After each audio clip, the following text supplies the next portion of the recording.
In New Zealand, the decision about a dangerous dog usually does not begin in a courtroom. It begins in a council office, with an officer, a file, and a national law that is nearly 30 years old. In 2026, a fatal dog attack in Christchurch put that arrangement in front of the country again. The useful thing to understand is not one case, it is the structure underneath every case. New Zealand writes its dog law nationally and pays for it locally. That single split explains most of what people find confusing about dog control here. The law is the Dog Control Act, passed in 1996.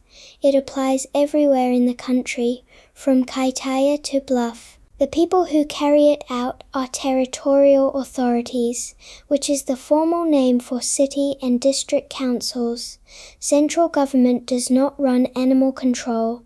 It sets the rules, keeps the database, and leaves the door knocking to the council. The first layer is the one every dog owner already meets.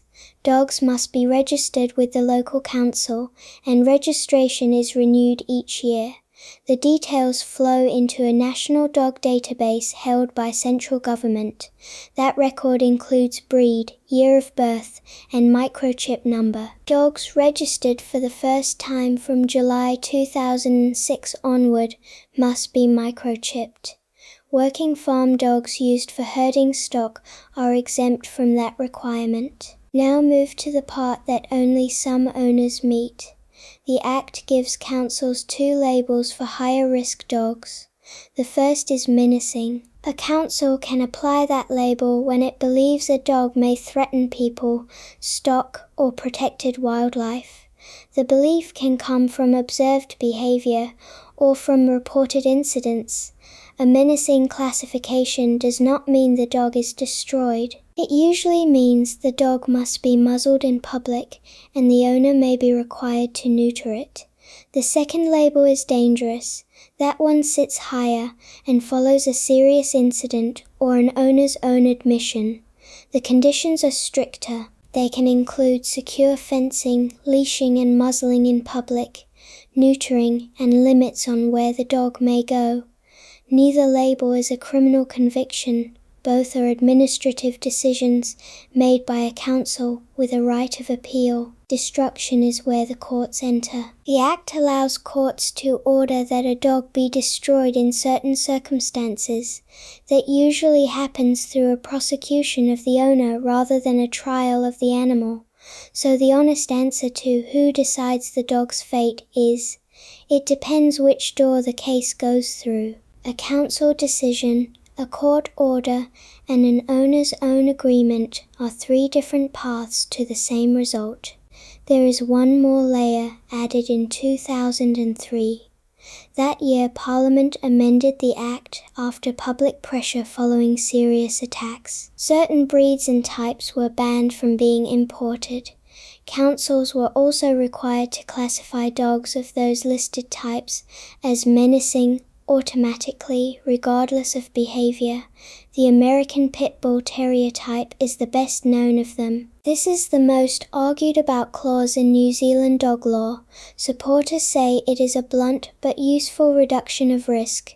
Critics point out that breed identification by appearance is unreliable and that behavior comes from breeding, training, and containment. Both sides have been making those arguments for more than 2 decades. Now the numbers, because they are larger than most people expect. Look at the accident compensation figures for 2024 and 2025. The scheme recorded 29,220 claims for dog-related injuries. Nearly half of those, around 14,120, were bites. 1,139 of them involved a hospital stay. In the year to June 2023, dog-related injuries cost about $15.8 million. 5 years earlier, the figure was under 11 million. Those claims are not evenly spread. In 1 year, the Far North District recorded 5.88 injuries per 1,000 people. That was more than double the national rate. Here is where the split between national law and local money becomes visible. Every council enforces the same act. Every council funds its animal control team from its own rates. Picture a district with few ratepayers, a very large area, and many unregistered dogs. It has the hardest enforcement job and the smallest budget to do it with. The law is uniform, the capacity to apply it is not. That is why two owners in two districts can meet very different levels of attention for similar behavior. In March 2026, the government opened a review of the whole Act. This stated focus included council resourcing, penalties, desexing, and clearer national guidance for enforcement. The Animal Welfare Code for dogs had not been updated since 2010.